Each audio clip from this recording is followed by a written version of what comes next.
Hello students, आज के इस वीडियो में क्लास 10th की मैथमेटिक्स के अंतर्गत आप लोगों को हम दो बहुत ही महत्वपूर्ण प्रश्नों को ट्रिक के माध्यम से समझाने वाले हैं।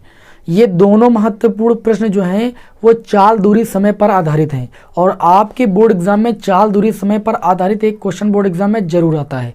तो चाल दूरी समय वाले प्रश्नों को हम कैसे सॉल्व करेंगे ये पूरा तरीका आज के इस वीडियो में बताने वाले हैं और साथ ही में दो महत्वपूर्ण प्रश्नों को सॉल्व कराने वाले हैं।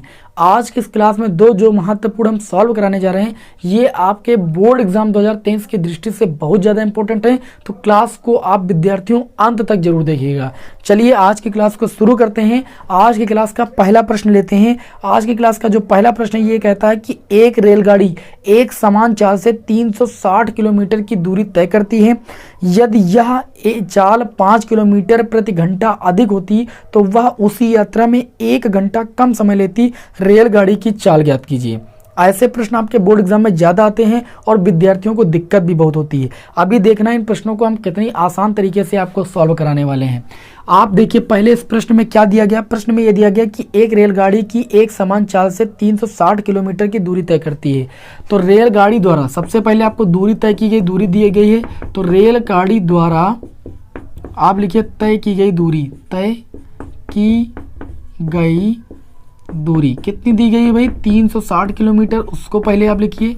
और उसके बाद ये बताया जा रहा है कि यदि यह चाल 5 किलोमीटर प्रति घंटा अधिक होती तो वह उसी यात्रा में 1 घंटा कम समय लेती। बात पूरी हो रही है समय पर, तो समय पर आपको फोकस करना है। ठीक, तो यहाँ पर दूरी दी गई 360 किलोमीटर, आपको चाल नहीं दी गई तो आप यहाँ पर मान लीजिएगा कि माना जो रेलगाड़ी की चाल है, रेलगाड़ी की जो चाल है उसको आप भैया मान लीजिए। चाल कितनी आप मान लोगे, x किलोमीटर पर आवर, ये मैं मान के चलता हूँ। अगर रेलगाड़ी की चाल x किलोमीटर पर आवर है तो इतनी टाइम रेलगाड़ी को कितना समय लगता है 360 किलोमीटर की दूरी तय करने में। तो यहाँ पर हम समय निकाल लेंगे। इस स्थिति में पहले समय निकाल लेंगे, इसको t1 नाम देंगे। और आप जानते हो कि समय बराबर क्या होता है भाई, दूरी बटे चाल। समय बराबर क्या होता है, दूरी बटे चाल। तो दूरी का मान कितना है भाई 360 और चाल का मान कितना है x। तो जो समय लगेगा वो 360 बटे x लगेगा घंटा। ठीक है ना, ये जब रेलगाड़ी की चाल x किलोमीटर प्रति घंटा है तब का समय है। अब इन्होंने दूसरी स्थिति में क्या बोला है, दूसरी स्थिति में ये बोला है कि जो रेलगाड़ी की चाल है अगर वो हम बढ़ा दें, कितनी बढ़ा दें, 5 किलोमीटर प्रति घंटा अधिक कर दें।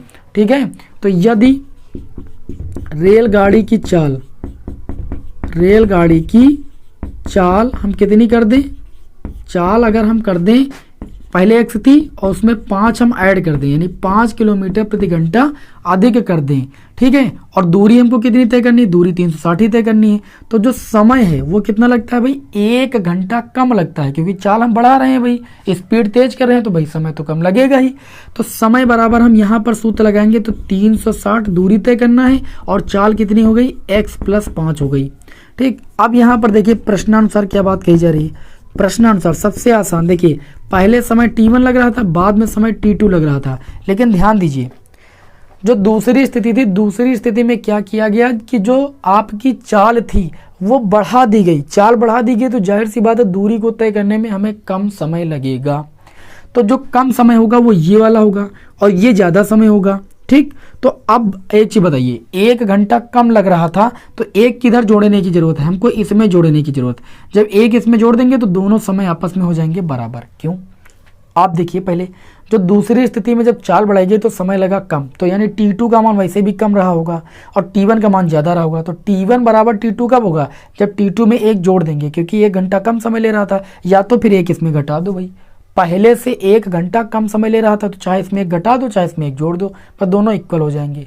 ठीक है ना, अब यहाँ पर t1 का मान रख देंगे तो t1 का मान कितना भाई 360 बटे में x और t2 का मान कितना है, t2 का मान है 360 बटे में x + 5 और +1 कर देंगे। इसको हल करेंगे भैया तो 360 बटे में x बराबर 360 प्लस x प्लस कितना हो जाएगा 5 और पूरे के बटे में कितना हो जाएगा x + 5। हल करना तो जानते हो इतना, x + 5 का गुणा 1 से हो गया। आगे हल करेंगे, देखिए बहुत सिंपल सवाल है, क्लास को अंत तक देखिएगा, पूरी बात क्लियर हो जाएगी। अब क्या करेंगे, इसका इधर से गुणा करेंगे तो 360 का गुणा हो जाएगा x + 5 से और बराबर आपका कितना हो जाएगा, देखिए भाई x और 360 का गुणा करोगे 360x हो जाएगा, और इस x का गुणा x से करोगे तो ये x स्क्वायर हो जाएगा, और इस x का गुणा 5 से करोगे तो ये आपका 5x हो जाएगा। हमने कैंची गुणा किया है, बस इतना करना जानते हो आप सभी लोग। 360 का गुणा x से करेंगे 360x हो जाएगा। 360 का गुणा 5 से करेंगे, 5 शून्य 0, 5 अक्का 30, हासिल है 3, 5 3 15 है ना, 15 और 3 कितना हो जाएगा 18, ये 1800 हो जाएगा, बराबर 360x हो जाएगा प्लस x स्क्वायर हो जाएगा प्लस 5x हो जाएगा। ये सारी चीज़ हम उधर ले जाएंगे तो एक पक्ष में क्या बच जाएगा 0। तो चलिए एक पक्ष में हम बराबर 0 लिख देते हैं। अब इधर आपका था कितना, देखिए x स्क्वायर पहले से था, 5x भाई पहले से था, ठीक, और 360x को उधर ले जाएंगे तो माइनस का 360x हो जाएगा। उसके बाद अगर हम बात करें यहाँ पर, इधर पहले से 360x था वो नोट कर लेंगे हम, ठीक है। और उसके बाद देखिए 1800 उधर जाएगा तो माइनस का 1800 हो जाएगा। फिर एक पक्ष में अब आपका इधर क्या बच जाएगा 0। 360 माइनस का और 360 प्लस का x, ये आपका 0 हो जाएगा, ठीक। इसको काट के बता रहे हैं, आपको काटना नहीं। उसके बाद आपका बचेगा x स्क्वायर प्लस का 5x और माइनस का 1800 बराबर कितना हो जाएगा 0। फिर गुणनखंड विधि से इस क्वाड्रेटिक इक्वेशन को हल करते हैं तो देखिए कैसे हमें क्या मिलेगा भाई। हमको क्या करना है, 1800 के फैक्टर करना है कि 5 आ जाए, ठीक। तो आप क्या करोगे, 2 से काटोगे 2 9 18 900 हो जाएगा, 2 से काटोगे 450 आ जाएगा, 2 से काटोगे 225 आ जाएगा, फिर किससे काटोगे 3 से काटोगे 3 7 21, 3 5 15, 3 से काटोगे 3 दूनी 6, 3 5 15, 5 से काटोगे 5 25, 5 एकम 5। अब आप देखिए यहाँ पर देखिए क्या बनेगा, 2 दूनी 4 है ना, और 4 दूनी 8, 8 5 40 और 3 5 15 दूना 30। अब आप सोचिए भाई, 2 दूनी 4 दूनी 8, 8 5 40 और 5 3 15 दूना 30, आपका 5 आएगा, ऐसे बात ही नहीं बनेगी। तो आप एक काम कीजिए भाई, इसको और थोड़ा गुणा कीजिए, 2 दूनी 4, 5 3 15 और 15 3 45, ये 15 3 कितना होगा भाई 45 होगा, 30 नहीं होगा। 2 दूनी 4 दूनी 8 5 40, 40 से 45 से अगर आप 40 घटा दीजिए तो 5x हो जाएगा, मतलब इसके फैक्टर हो जाएंगे x स्क्वायर प्लस का 45x माइनस का 40x माइनस का 1800 बराबर 0। इसको हल करने में क्या करोगे, इसमें x कॉमन लोगे तो ये x प्लस 45 बच जाएगा, और इन दोनों में माइनस 40 कॉमन ले लोगे तो ये x प्लस का आपका 45 बच जाएगा। क्योंकि माइनस कॉमन लिया तो अंदर प्लस का बचेगा। दोनों ब्रैकेट में आपको x प्लस 45 कॉमन मिल जाएगा, और दूसरे ब्रैकेट में x माइनस 40 हो जाएगा बराबर 0। अब दोनों ब्रैकेट 0 के बराबर होने का मतलब ये है कि जो x प्लस 45 है ये भी 0 के बराबर होगा, तो x बराबर माइनस 45 आएगा, माइनस वैल्यू को हम छोड़ देते हैं। और दूसरी बार जब x माइनस 40 को हम 0 के बराबर दिखाएंगे तो x बराबर प्लस का 40 आएगा। देखो माइनस 40 उधर जाएगा तो प्लस 40 हो जाएगा। x क्या था, रेलगाड़ी की चाल थी, तो जो रेलगाड़ी की चाल होगी वो कितनी हो जाएगी 40 किलोमीटर पर आवर हो जाएगी। आपसे प्रश्न में क्या पूछा जा रहा था, आपसे प्रश्न में ये पूछा जा रहा था कि रेलगाड़ी की चाल क्या होगी, तो रेलगाड़ी की चाल आ जाएगी 40 किलोमीटर प्रति घंटा। बताइए सवाल को आपने समझा या नहीं समझा, अच्छे तरीके से समझ में आ गया होगा। एक क्वेश्चन और लेते हैं जस्ट इसी टाइप का, अभी देखना आपको ये चाल दूरी समय का पूरा कॉन्सेप्ट ही क्लियर हो जाएगा। चलिए आपको हम पूरा कॉन्सेप्ट क्लियर करने के लिए एक सवाल और लेते हैं, तो इसका आप स्क्रीनशॉट जल्दी से लीजिए। उम्मीद करता हूँ आपने स्क्रीनशॉट ले लिया होगा। अब देखना बिल्कुल अभी एक क्वेश्चन और है, मैसूर वाला एक क्वेश्चन है, बोर्ड एग्जाम में कई बार आया है और आपके बोर्ड एग्जाम की दृष्टि से भैया बहुत ही ज़्यादा इंपॉर्टेंट है। तो चलिए उसको आपको यहाँ पर हम सॉल्व कराते हैं बिल्कुल इसी ट्रिक से। आप इस तरीके को फॉलो कीजिए। देखिए आप पूरा तरीका लगाओगे तब आपको यूपी बोर्ड एग्जाम में पूरे नंबर मिलते हैं, ठीक है ना। आपको ट्रिक समझनी रहती है और क्या ट्रिक लगाकर मैं यहाँ पर सवाल नहीं लगाना रहता है, नहीं तो पूरे नंबर नहीं मिलेंगे, है ना। ट्रिक यही थी कि समय को इक्वल करना आप सीखिए बस। यहाँ पर देखिए अगला सवाल है, मैसूर और बेंगलोर के बीच 132 किलोमीटर की यात्रा तय करने में एक एक्सप्रेस गाड़ी जो है वो सवारी गाड़ी से 1 घंटा कम समय लेती है। चलिए लैंग्वेज नहीं लिखते हैं, आपको इस सवाल को केवल समझाते हैं। बताया गया कि मैसूर और बेंगलोर के बीच की जो दूरी है, कुल जो दूरी है, कुल दूरी तय करनी कितनी है भैया 132 किलोमीटर। तो कुल दूरी है आपकी 132 किलोमीटर, वो लिख देंगे। अब जो मैसूर और बेंगलोर के बीच की दूरी 132 किलोमीटर है, ये यात्रा तय करने में एक एक्सप्रेस रेलगाड़ी है और एक सवारी गाड़ी है। तो जो एक्सप्रेस रेलगाड़ी है वो सवारी गाड़ी से क्या करती है भाई 1 घंटा कम समय लेती है, क्योंकि एक्सप्रेस गाड़ी सवारी गाड़ी की अपेक्षा तेज चलती है। अब बोला गया है कि यदि एक्सप्रेस रेलगाड़ी की औसत चाल सवारी रेलगाड़ी की औसत चाल से 11 किलोमीटर प्रति घंटा अधिक हो तो दोनों रेलगाड़ियों की औसत चाल ज्ञात कीजिए। यहाँ पर दिया गया है कि जो सवारी गाड़ी की औसत चाल है, ठीक है ना। उससे जो है एक्सप्रेस रेलगाड़ी की चाल कितनी 11 अधिक है। तो अगर हम मान लें कि माना सवारी रेलगाड़ी की चाल, सवारी रेलगाड़ी की अगर हम चाल मान लें, कितनी मान लें भैया, x किलोमीटर पर आवर अगर हम मान लें, तो जो एक्सप्रेस हो जाएगी, तो प्रश्नानुसार एक्सप्रेस रेलगाड़ी की जो चाल होगी, एक्सप्रेस रेलगाड़ी की जो चाल होगी वो कितनी हो जाएगी, x प्लस 11, ऊपर डैश लगा देना, किलोमीटर पर आवर, क्योंकि जो एक्सप्रेस रेलगाड़ी की चाल है वो सवारी रेलगाड़ी की चाल से 11 किलोमीटर प्रति घंटा अधिक है भाई। आगे यहाँ पर देखिए क्या दिया गया है, आगे ये कहा जा रहा है कि आप ये बताइए कि रेलगाड़ियों की औसत चाल कितनी होगी। देखिए यहाँ पर एक बात तो बता दी गई है, अब आपको क्या करना है, देखिए भैया पहले सवारी गाड़ी की जो चाल दी गई है, दूरी दी गई है, तो सवारी रेलगाड़ी द्वारा समय आप निकालिए, ठीक है, रेलगाड़ी द्वारा लगा समय,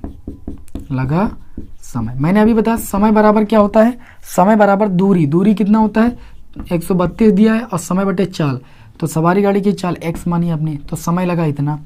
और एक्सप्रेस रेलगाड़ी जो है, एक्सप्रेस रेलगाड़ी द्वारा जो समय लगा वो कितना लगा आपका 132 किलोमीटर की दूरी है, और एक्सप्रेस रेलगाड़ी की जो चाल है वो सवारी गाड़ी से कितनी ज़्यादा है 11 किलोमीटर पर आवर ज़्यादा है। तो ये दोनों समय हो गए। तो प्रश्नानुसार देखिए क्या बात कही जा रही है, प्रश्नानुसार सबसे पहले हम दोनों समयों को लिख देंगे, 132 बटे x एक तरफ लिखेंगे, ठीक है ना, और उसके बाद 132 बटे में x प्लस 11 एक तरफ लिखेंगे। अब आप एक चीज़ बताइए, अगर हम एक्सप्रेस गाड़ी की चाल को बढ़ाते हैं तो जाहिर सी बात है समय कम लगेगा। कितना समय कम लग रहा है, 1 घंटा कम लग रहा है। तो अब जाहिर सी बात इसमें समय कम लग रहा है, इसमें समय ज़्यादा लग रहा है, क्योंकि सवारी गाड़ी धीरे धीरे चल रही, तो ये समय ज़्यादा है, ये कम है, तो यहाँ पर हम 1 जोड़ देंगे, बस दोनों समय बराबर हो जाएंगे। ठीक, यही बताया गया था कि 1 घंटा कम समय लेती है, ठीक, सवारी गाड़ी से। तो इसमें चाहे 1 माइनस कर दो, चाहे इसमें 1 जोड़ दो, इसमें 1 जोड़ोगे तब ये दोनों बराबर हो जाएंगे, या इसमें 1 घटाओगे तब दोनों बराबर हो जाएंगे। बस इस चीज़ को समझिए, बाकी सवाल हल हो जाएगा। तो ये आपका हो जाएगा 132 बटे में x बराबर 132 प्लस x प्लस 11 हो जाएगा। देखिए x प्लस 11 का गुणा 1 हो गया, अपान में x प्लस 11 हो गया। ठीक, अब क्या करेंगे, कैंची गुणा करेंगे, तो देखिए 132 का गुणा किससे हो जाएगा, x से, तो ये 132 x हो जाएगा। और उसके बाद 132 का गुणा हम 11 से करेंगे, तो 11 दूना 22 और 33 और 2 हासिल 35 और 11 कम 11 और 3 कितना हो जाएगा 14 सो ये 52 हो जाएगा प्लस का। उसके बाद x का गुणा 132 होगा, 132 x हो जाएगा, x और x का गुणा कितना हो जाएगा, x स्क्वायर हो जाएगा, x और 11 का गुणा कितना हो जाएगा, 11x हो जाएगा। 132x से 132x आप चाहे पहले से काट दीजिए, इधर लेकर आओगे 0 हो जाएगा। अब आप देखिए उधर आपका x स्क्वायर है और आपका 11x है, और ये 1452 उधर जाएगा, तो माइनस का 1452 हो जाएगा बराबर 0। ये क्वाड्रेटिक इक्वेशन बन गई। द्विघात समीकरण को हल करने के लिए हम गुणनखंड विधि का यहाँ पर प्रयोग करेंगे। तो 1452 के क्या करेंगे भाई, फैक्टर करेंगे, और इस तरीके से फैक्टर करेंगे कि आपका 11 आ जाए। तो चलिए पहले 2 से काटते हैं, 2 सती 14 है ना, और 2 दूनी 4, 2 छंग 12, फिर 2 से काटेंगे हम, 2 3 6, 2 छंग 12, 2 3 6। अब ये 3 से काटेंगे, 3 1 कम 3, 3 दूनी 6 और 3 1 कम 3। फिर ये अब किससे कटेगा भाई, अब ये 11 से ही कटेगा, तो 11 गिरेंगे में 121 होता है, फिर 11 1 कम 11 हो जाएगा। अब आप इस तरीके से संख्याएं बनाइए कि 11 आ जाए भाई।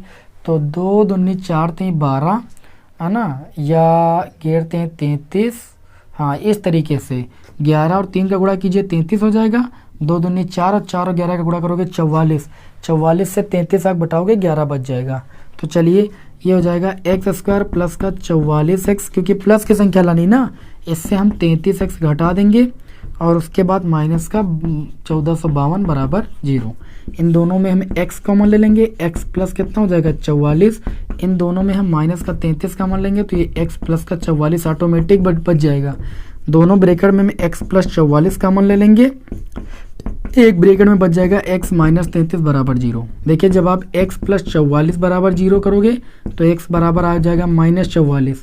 ठीक, तो माइनस 44 अमान्य आंसर हो जाएगा, और जब x माइनस 33 बराबर 0 दिखाएंगे तो x बराबर आपका 33 हो जाएगा। x क्या थी आप बताइए, x थी सवारी रेलगाड़ी की चाल। तो आपकी जो सवारी रेलगाड़ी की चाल हो जाएगी वो आपकी हो जाएगी 33 किलोमीटर पर आवर, और जो एक्सप्रेस रेलगाड़ी की चाल थी वो सवारी गाड़ी से 11 अधिक थी। तो जो एक्सप्रेस की चाल हो जाएगी, दोनों की अलग अलग पूछा गया, तो एक्सप्रेस की हो जाएगी 33 + 11 यानी कितना आ जाएगा 44 किलोमीटर पर आवर। बताइए चाल, दूरी, समय ग्राफ के कितने आसान क्वेश्चन हैं, और ये दोनों क्वेश्चन आपके बोर्ड एग्जाम में कई बार पूछे गए, और उम्मीद करता हूँ इस क्लास से आप लोगों ने इन दोनों क्वेश्चनों को समझ लिया होगा। ठीक है ना। क्लास कैसी लगी कमेंट बॉक्स में हमें जरूर बताइएगा, और बोर्ड एग्जाम की इसी तरीके से लगातार तैयारी करते रहिए। चैनल को सब्सक्राइब नहीं किया है तो जरूर कर लीजिए। मिलते हैं आपको नेक्स्ट वीडियो में। जय हिंद, वंदे मातरम।